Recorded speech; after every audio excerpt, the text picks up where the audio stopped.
Hello friends, the reading capsule पर आप सभी का स्वागत है। क्या कभी आपने ये सोचा है कि हमारी जिंदगी पहले से लिखी हुई है या हम खुद उसे बनाते हैं?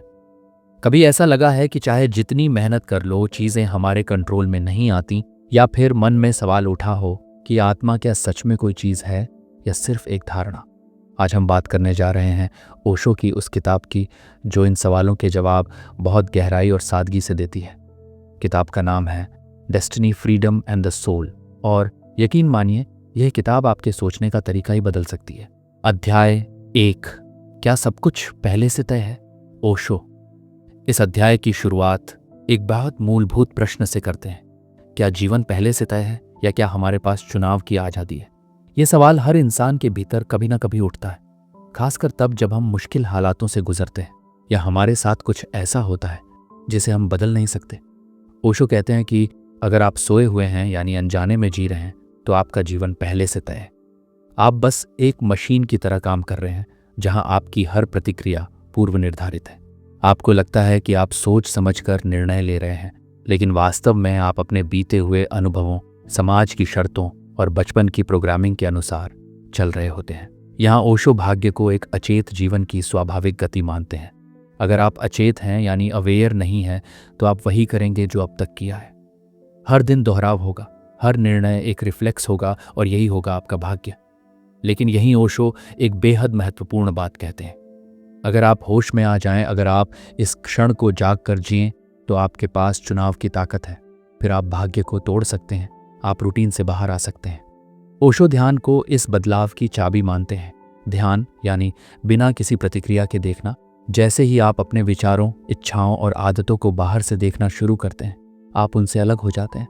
फिर आप गुलाम नहीं रहते, फिर आप रचयिता बन जाते हैं। इस अध्याय में ओशो हमें ये समझाने की कोशिश करते हैं कि भाग्य कोई बाहरी शक्ति नहीं है, ये सिर्फ आपका अनजाना जीवन है, और चेतना ही वह शक्ति है जो आपको आज़ादी देती है। सोए हुए इंसान के लिए सब कुछ तय है। होश में आया हुआ इंसान खुद को बदल सकता है। भाग्य अतीत की आदतों की गति है। ध्यान के द्वारा हम वर्तमान को बदल सकते हैं। आज़ादी बाहर नहीं, भीतर की चेतना में है। अगर हमारा मन ही हमें भाग्य के बंधन में बांधे हुए है, तो क्या मन को पूरी तरह से रोका या छोड़ा जा सकता है, या क्या हमें किसी और चीज़ की तलाश करनी चाहिए जो मन से भी परे हो? इसका जवाब ओशो अगले अध्याय में देते हैं, जहां वो आत्मा की खोज और चेतना के गहरे स्तरों की बात करते हैं। क्या आप जानना चाहेंगे कि आत्मा क्या सच में कोई ठोस चीज़ है या सिर्फ एक कल्पना? तो जुड़े रहिए और सुनिए चैप्टर 2 का सार, आत्मा क्या है। अध्याय 2, आत्मा क्या है, ओशो। इस अध्याय की शुरुआत एक बहुत ज़रूरी सवाल से करते हैं। आत्मा क्या है? क्या आत्मा कोई चीज़ है जिसे देखा या छुआ जा सकता है, या यह सिर्फ एक धार्मिक विचार है जिसे बिना सोचे समझे मान लिया गया है? ओशो कहते हैं, आत्मा कोई विश्वास नहीं है, यह कोई धारणा या कल्पना नहीं, बल्कि आत्मा एक अनुभव है। आप इसे तभी जान सकते हैं जब आप खुद को गहराई से महसूस करें। लेकिन यहाँ सबसे बड़ी बाधा है मन। हमारा मन लगातार विचारों से भरा हुआ है। हम खुद को मन ही मान बैठे हैं। ओशो कहते हैं, जब तक आप खुद को अपने विचारों, इच्छाओं और भावनाओं से जोड़कर देखते रहेंगे, तब तक आत्मा को जानना असंभव है। वो समझाते हैं कि आत्मा को जानने के लिए पहले यह समझना जरूरी है कि आप शरीर नहीं हैं, मन नहीं है, बुद्धि नहीं है, आप कुछ और हैं, कुछ जो इन सबको देख सकता है। यही देखने वाला, यही साक्षी आपकी आत्मा है। ओशो आत्मा को प्योर कॉन्शियसनेस कहते हैं, एक ऐसी अवस्था जहां न कोई विचार है, न कोई पहचान, सिर्फ मौन है। और जागरूकता वो ध्यान को आत्मा तक पहुंचने का एकमात्र रास्ता बताते हैं। ध्यान का मतलब है अपने भीतर उस चुप और सजग केंद्र से जुड़ना जो हमेशा वहां है, लेकिन हम उससे अनजान रहते हैं। विचारों की भीड़ इतनी ज्यादा होती है कि हम उस मौन को महसूस ही नहीं कर पाते। जब आप ध्यान करते हैं और विचारों से दूरी बनाते हैं, तब पहली बार आप खुद को उस साक्षी के रूप में अनुभव करते हैं। वहीं से आत्मा की अनुभूति शुरू होती है। ओशो कहते हैं, आत्मा को खोजने के लिए किसी बाहरी गुरु की नहीं, बल्कि अपने भीतर उतरने की जरूरत है। आत्मा कोई चीज नहीं है जिसे पाया जाए, यह तो पहले से मौजूद है, बस हमारी चेतना उस ओर मुड़ी नहीं है। आत्मा कोई मान्यता नहीं, एक गहरा अनुभव है। जब आप खुद को मन और शरीर से अलग अनुभव करते हैं, तभी आत्मा का बोध होता है। ध्यान आत्मा से जुड़ने का मार्ग है। आत्मा आपकी सच्ची पहचान है, बाकी सब बाहर से मिला हुआ है। अगर आत्मा ही हमारी सच्ची पहचान है तो फिर हम इतने लंबे समय से इसे क्यों नहीं पहचान पाए? ऐसा क्या है जो हमें बार बार इस झूठे मैं से बांध कर रखता है? क्या यह अहंकार है या कुछ और जो और भी ज्यादा छुपा हुआ है? ओशो अगले अध्याय में इसी बात को उजागर करते हैं कि स्वतंत्रता को पाने में सबसे बड़ा बाधक है हमारा खुद का अहंकार। तो क्या आप जानना चाहेंगे कि अहंकार कैसे हमारी चेतना पर पर्दा डाल देता है? जुड़े रहिए और सुनिए चैप्टर 3 का सार, स्वतंत्रता की असली बाधा क्या है। अध्याय 3, स्वतंत्रता की असली बाधा क्या है। ओशो इस अध्याय में बहुत ही सीधा लेकिन गहरा प्रश्न उठाते हैं। अगर आज़ादी हमारी प्रकृति है, अगर आत्मा स्वतंत्र है, तो फिर हम क्यों बंधे हुए महसूस करते हैं? क्यों हम डरते हैं?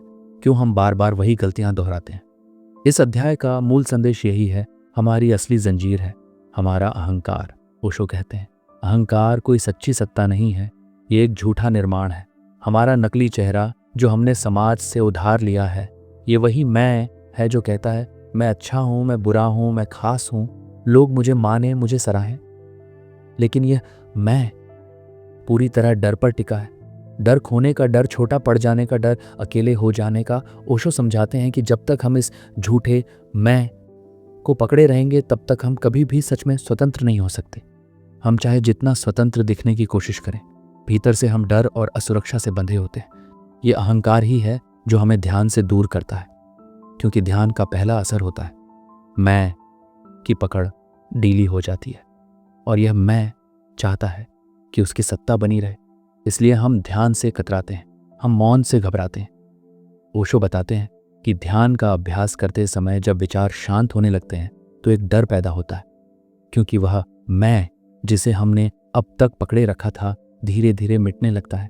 लेकिन यहीं से असली स्वतंत्रता शुरू होती है। जब अहंकार गिरता है तब भीतर से एक नई ऊर्जा जागती है, जो किसी से डरती नहीं, जो किसी से तुलना नहीं करती, जो पूरी तरह सहज है। ओशो ये भी कहते हैं कि अहंकार गिराने का मतलब खुद को मिटाना नहीं है, बल्कि खुद के झूठे चेहरे को पहचानना और उसे छोड़ना है, ताकि आपकी असली चेतना जो पहले से मुक्त है सामने आ सके। हमारी सबसे बड़ी बाधा है हमारा झूठा मैं यानी अहंकार। अहंकार समाज से मिला हुआ नकली चेहरा है जो डर पर आधारित है। ध्यान से अहंकार की पकड़ टूटती है और तभी असली स्वतंत्रता की शुरुआत होती है। स्वतंत्रता का मतलब है मैं की समाप्ति और चेतना का जागरण। अगर अहंकार हमें बांधता है और चेतना हमें मुक्त करती है, तो फिर समाज बार बार हमें खुद को साबित करने, विशेष बनने और प्रतिष्ठा पाने की ओर क्यों धकेलता है? क्या यह पूरी व्यवस्था ही अहंकार पर बनी है? ओशो अगले अध्याय में इसी बात को और गहराई से समझाते हैं कि समाज और धर्म किस तरह हमारी आंतरिक स्वतंत्रता को छीन लेते हैं और कैसे हम इस जाल से बाहर निकल सकते हैं। तो बने रहिए और सुनिए चैप्टर 4 का सार, क्या धर्म और समाज भी हमारी मुक्ति के शत्रु हैं? अध्याय 4, क्या धर्म और समाज भी हमारी मुक्ति के शत्रु हैं? ओशो इस अध्याय में एक बहुत साहसिक और असहज करने वाला सत्य सामने रखते हैं। वो कहते हैं कि जिस समाज में हम पैदा होते हैं, जिस धर्म में हम पले बढ़े हैं, जिस नैतिकता और परंपरा को हम अच्छा और बुरा समझते हैं, वो सब हमारी भीतर की स्वतंत्रता को दबाने वाले उपकरण बन चुके हैं। ओशो यह नहीं कहते कि धर्म या समाज मूल रूप से बुरे हैं, बल्कि वो यह दिखाते हैं कि इन संस्थाओं का उपयोग मानव चेतना को नियंत्रित करने के लिए किया गया है। समाज का काम क्या है? ओशो बताते हैं कि समाज को ऐसे व्यक्तियों की जरूरत होती है जो अनुकूल हों, आज्ञाकारी हों और सवाल न करें। एक स्वतंत्र व्यक्ति समाज के लिए खतरनाक होता है, क्योंकि वो भीड़ का हिस्सा नहीं बनता। वो खुद सोचता है, खुद देखता है, खुद चुनता है, और यही बात सत्ता को डराती है। इसलिए समाज शुरुआत से ही हर इंसान को डर और अपराध बोध से प्रशिक्षित करता है। बचपन से ही कहा जाता है, ये मत करो वरना बुरा होगा, ईश्वर नाराज हो जाएगा, लोग क्या कहेंगे। जैसे जैसे व्यक्ति बड़ा होता है, वो अपने मन में ही एक समाज को बसा लेता है और फिर बाहर से कोई भी उसे बांधने की जरूरत नहीं होती। वो खुद अपने ऊपर पहरा बैठा देता है। धर्म का क्या स्थान है? ओशो धर्म को 2 भागों में बांटते हैं। एक है सच्चा धर्म जो व्यक्ति को खोज की ओर ले जाता है। दूसरा है संगठित धर्म जो व्यक्ति को डर और परंपरा के नियमों में बांध देता है। ज्यादातर लोग धार्मिक नहीं हैं, वे बस धार्मिक अनुशासन के गुलाम हैं। वो प्रार्थना नहीं करते क्योंकि प्रेम है, वो प्रार्थना करते हैं क्योंकि डर है या लालच है। ओशो कहते हैं, जहाँ डर है वहाँ धर्म नहीं हो सकता, जहाँ खोज है वहाँ धर्म जन्म लेता है। स्वतंत्रता का अर्थ, ओशो कहते हैं, स्वतंत्रता का अर्थ है ध्यानपूर्वक जीना, सत्य को खुद अनुभव करना, किसी किताब से, किसी पुरोहित से, किसी नेता से नहीं, बल्कि अपने भीतर उतर कर देखना। यह स्वतंत्रता तभी संभव है जब आप समाज द्वारा दिए गए नकली मूल्य और धार्मिक अनुशासन को देखकर पहचानें कि ये आपके नहीं हैं। इन्हें तो बस थोपा गया है, और जो थोपा गया है वो आत्मा से मेल नहीं खा सकता। समाज आज्ञाकारी व्यक्ति चाहता है ना कि स्वतंत्र व्यक्ति। धर्म का उपयोग व्यक्ति को डराकर नियंत्रित करने के लिए किया गया है। सच्चा धर्म व्यक्ति को अपने भीतर की खोज के लिए प्रेरित करता है। स्वतंत्रता का अर्थ है बाहर की धारणाओं से मुक्त होकर भीतर से देखना। अगर समाज और धर्म ने हमें बाहर की तरफ मोड़ दिया है, तो क्या हम अपने भीतर लौटने का रास्ता जानते भी हैं? क्या हमें कभी सिखाया गया कि आत्मा की खोज कैसे की जाती है? ओशो अगले अध्याय में यही उजागर करते हैं कि ध्यान क्या है और कैसे यह ध्यान ही है जो हमें समाज और अहंकार के जाल से मुक्त कर सकता है। तो बने रहिए और सुनिए चैप्टर 5 का सार, ध्यान क्या है और यह हमारी मुक्ति का मार्ग कैसे बनता है। अध्याय 5, ध्यान क्या है और यह हमारी मुक्ति का मार्ग कैसे बनता है। ओशो इस अध्याय में उस मूल साधना की बात करते हैं जो हर आत्मिक खोज की जड़ है, ध्यान। लेकिन ओशो का ध्यान उस पारंपरिक ध्यान से अलग है जिसे ज्यादातर लोग सिर्फ बैठने या मंत्र जपने तक सीमित मानते हैं। वो ध्यान को न तो कोई तकनीक मानते हैं, न कोई धार्मिक क्रिया, बल्कि वो इसे एक जीवन दृष्टि कहते हैं, एक ऐसी अवस्था जहां आप पूरी तरह सजग और मौन होते हैं। ध्यान क्या है? ओशो कहते हैं, ध्यान का अर्थ है देखना, बिना हस्तक्षेप के आप जो भी अनुभव कर रहे हैं, विचार, भावनाएं, शरीर की गतिविधियां, उन्हें बस देखना, न रोकना, न पकड़ना, न सही कहना, न गलत, सिर्फ देखना। ये देखना ही धीरे धीरे आपको आपके झूठे मैं से अलग करता है।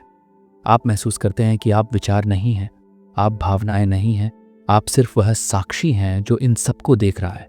ध्यान और मुक्ति का संबंध। ओशो ध्यान को अंधेरे में जलते हुए दिए की तरह देखते हैं। जब आप ध्यान में उतरते हैं तो आपके भीतर की सारी धूल यानी इच्छाएं, डर, अहंकार साफ होने लगती है। फिर आत्मा की रोशनी बाहर आने लगती है। ओशो कहते हैं, आपको कहीं जाना नहीं है, आपको कुछ बनना नहीं है, आप पहले से ही वही हैं जो खोज रहे हैं।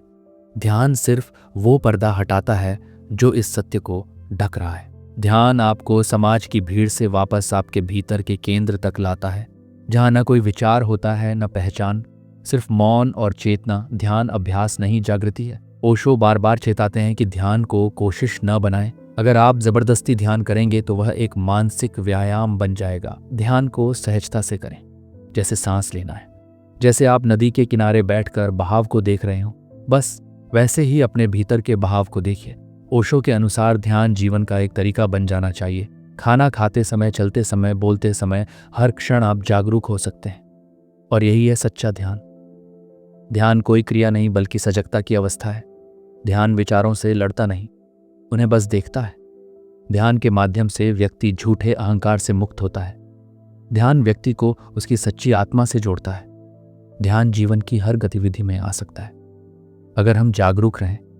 अगर ध्यान ही मुक्ति का मार्ग है तो फिर हम बार बार ध्यान से क्यों भटक जाते हैं? ऐसा क्या है जो बार बार हमारी सजगता को तोड़ देता है? क्या इसका कारण केवल बाहरी विकर्षण है या कुछ और भी भीतर छिपा हुआ है? ओशो अगले अध्याय में इसी पर गहराई से प्रकाश डालते हैं कि विचार और इच्छा की जड़ें इतनी गहरी क्यों हैं और कैसे हम उनके प्रभाव से धीरे धीरे बाहर निकल सकते हैं। तो जुड़े रहिए और सुनिए चैप्टर 6 का सार, विचारों का चक्र कैसे चलता है और इसे कैसे तोड़ा जाए। अध्याय 6, विचारों का चक्र कैसे चलता है और इसे कैसे तोड़ा जाए। ओशो इस अध्याय में एक बहुत ही गहन और यथार्थपूर्ण विश्लेषण करते हैं। हमारे विचारों की गति और उसकी जड़ें कहाँ हैं। वो कहते हैं कि जब तक विचारों का चक्र चलता रहेगा तब तक व्यक्ति ध्यान की गहराई को नहीं छू सकता, और जब तक ध्यान नहीं घटता तब तक आत्मा का अनुभव नहीं हो सकता। विचार कहाँ से आते हैं? ओशो कहते हैं विचार बाहर से नहीं आते, ये हमारे भीतर पैदा होते हैं। इच्छाओं से, डर से, यादों से, और सबसे ज्यादा भविष्य की कल्पनाओं से। हमारा मन लगातार या तो भूतकाल में जीता है या भविष्य में। विचारों की यह श्रृंखला एक तरह की मानसिक आदत बन जाती है, एक लत। जैसे ही हम खाली होते हैं मन तुरंत कुछ सोचने लगता है क्योंकि वह मौन से डरता है। क्योंकि मौन में उसकी सत्ता टूटने लगती है। विचारों का चक्र कैसे चलता है? ओशो इसे एक चक्रीय प्रक्रिया बताते हैं। एक विचार आता है, वो कोई भावना पैदा करता है, फिर वो भावना एक नई इच्छा बन जाती है और वह इच्छा फिर नए विचारों को जन्म देती है। इस तरह एक अनवरत चक्र चलता रहता है। विचार, भावना, इच्छा, विचार। जब तक यह चक्र टूटता नहीं, व्यक्ति कभी खुद से साक्षात्कार नहीं कर सकता। इसे कैसे तोड़ा जाए? ओशो इसका उत्तर देते हैं साक्षी भाव से। वो कहते हैं, आप विचारों को रोक नहीं सकते, लेकिन आप उन्हें देख सकते हैं बिना प्रतिक्रिया दिए। और जैसे जैसे आप देखने लगते हैं, बिना पसंद नापसंद के विचार खुद ब खुद कमजोर होने लगते हैं। विचारों की ताकत आपकी पहचान से आती है। जैसे ही आप कहते हैं यह मेरा विचार है, वो मजबूत हो जाता है। जैसे ही आप कहते हैं यह सिर्फ एक विचार है, मैं इसे देख रहा हूं, वो कमजोर हो जाता है। ओशो इसे बिजली का कनेक्शन काटने जैसा समझाते हैं। अगर आप ध्यानपूर्वक देखें तो आप विचार को ऊर्जा देना बंद कर देते हैं, और बिना ऊर्जा के कोई भी विचार ज्यादा देर तक जीवित नहीं रह सकता। धीरे धीरे आपके भीतर मौन की झलक आने लगती है, और वहीं से आत्मा का अनुभव शुरू होता है। विचार, इच्छा और भावना का चक्र लगातार चलता रहता है। यह चक्र व्यक्ति को ध्यान और आत्मबोध से दूर करता है। विचारों को दबाना समाधान नहीं है, समाधान है साक्षी भाव से देखना। साक्षी भाव से विचारों की ताकत खत्म हो जाती है और मौन प्रकट होने लगता है। अगर विचारों की जड़ हमारी इच्छाएं हैं, तो क्या इच्छा छोड़ना भी जरूरी है? या कोई ऐसी स्थिति है जहां इच्छाएं मौजूद तो हों लेकिन हमें बांधती ना हों? क्या इच्छा और चेतना एक साथ चल सकती है, या एक को छोड़ना ही होगा? ओशो अगले अध्याय में इसी गहरी बात को उजागर करते हैं कि इच्छा क्या है और क्या किसी व्यक्ति के लिए बिना इच्छा के जीना संभव है। तो बने रहिए और सुनिए चैप्टर 7 का सार, क्या इच्छा के बिना जीवन संभव है? अध्याय 7, क्या इच्छा के बिना जीवन संभव है? ओशो इस अध्याय में सबसे जटिल लेकिन सबसे जरूरी सवाल उठाते हैं, क्या इच्छा के बिना जीवन संभव है? क्योंकि ज्यादातर लोगों को लगता है कि अगर इच्छा नहीं होगी तो जीवन रुक जाएगा, जीवन में गति ही नहीं रहेगी, कोई प्रेरणा ही नहीं बचेगी।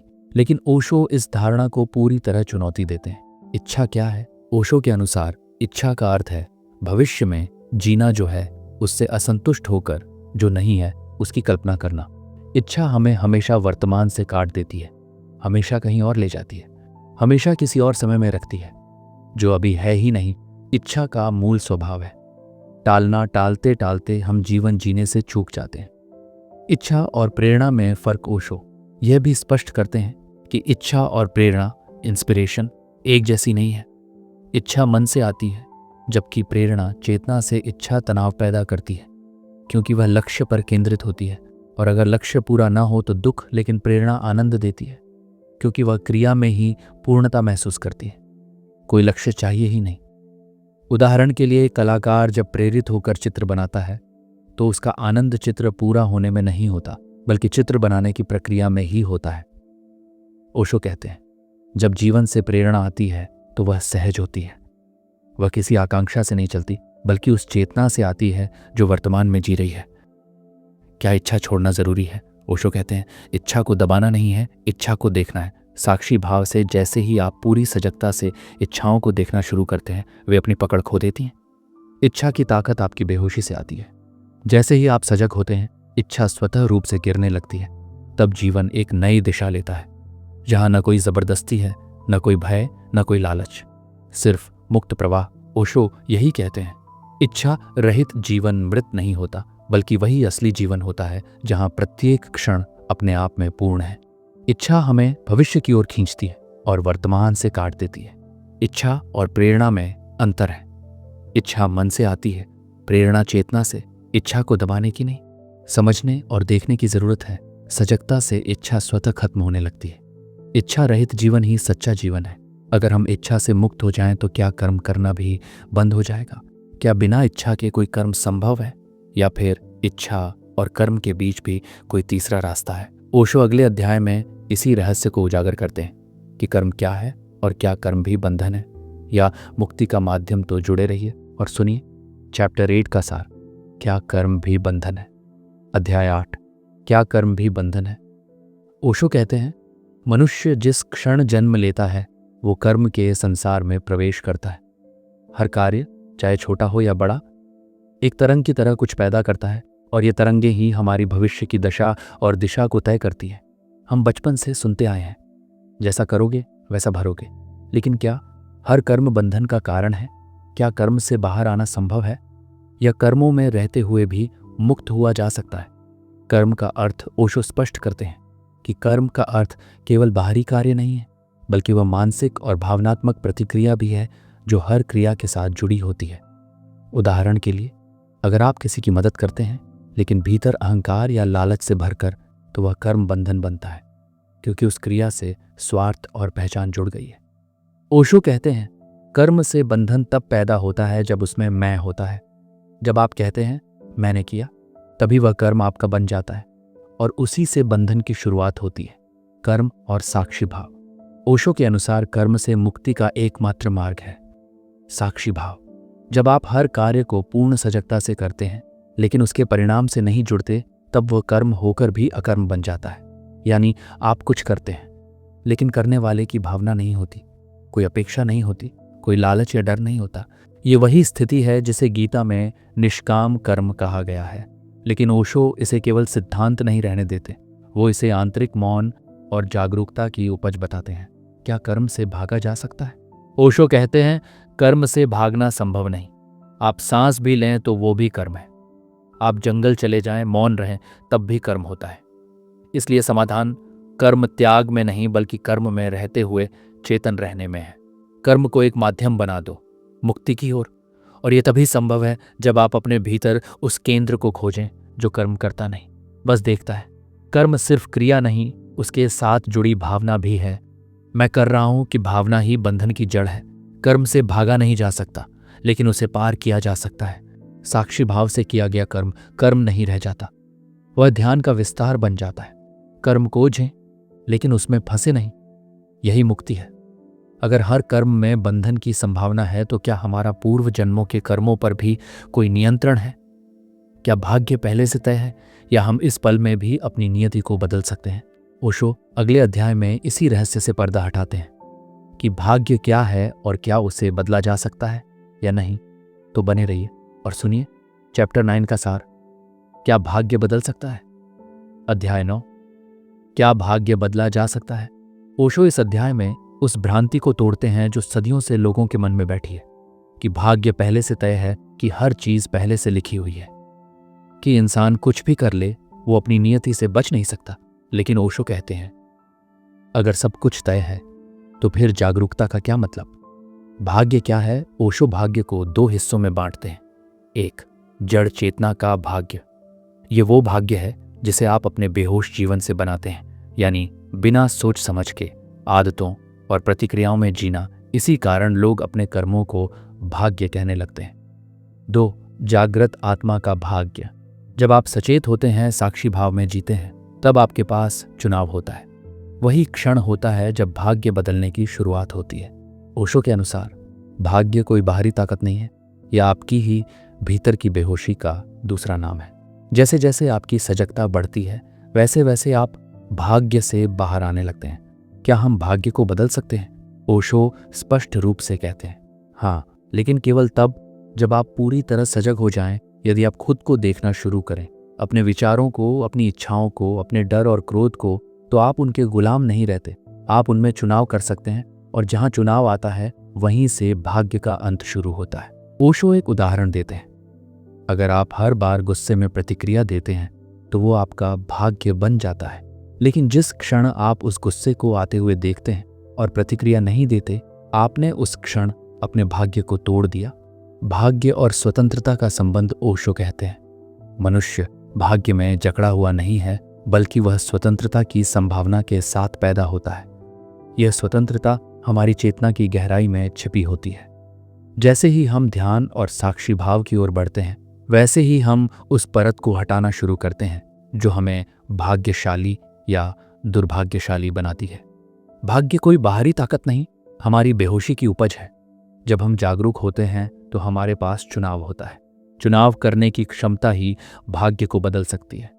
सजगता से जीने वाला व्यक्ति भाग्य से ऊपर उठ सकता है। ध्यान और साक्षी भाव ही भाग्य से स्वतंत्रता का रास्ता है। तो दोस्तों, ओशो ने हमें यह साफ साफ समझाया कि भाग्य कोई तयशुदा लकीर नहीं है, बल्कि ये हमारी बेहोशी से उपजा एक भ्रम है। जैसे ही हम सजग होना शुरू करते हैं, हम अपने ही जीवन के निर्माता बन जाते हैं। हमारा हर निर्णय, हर प्रतिक्रिया हमारे भविष्य की दिशा तय करती है। सत्य यह है कि आप अभी भी अपने भाग्य को बदल सकते हैं, लेकिन शर्त एक ही है, आपको पूरी सजगता से जीना होगा, और वही है असली स्वतंत्रता की शुरुआत। अगर आपको यह वीडियो ज्ञानवर्धक और सोचने पर मजबूर करने वाला लगा हो तो वीडियो को लाइक करना न भूलें और नीचे कमेंट में बताएं, क्या आपने कभी अपने जीवन में कोई ऐसा क्षण महसूस किया जब आपने सच में अपना भाग्य बदला हो? चैनल को सब्सक्राइब करें ताकि आप ऐसे ही गहरे विचारों से जुड़ी हर अगली पेशकश को मिस ना करें। मिलते हैं अगले वीडियो में द रीडिंग कैप्सूल पर, जहां हर किताब सिर्फ पढ़ी नहीं जाती बल्कि जी जाती है। धन्यवाद।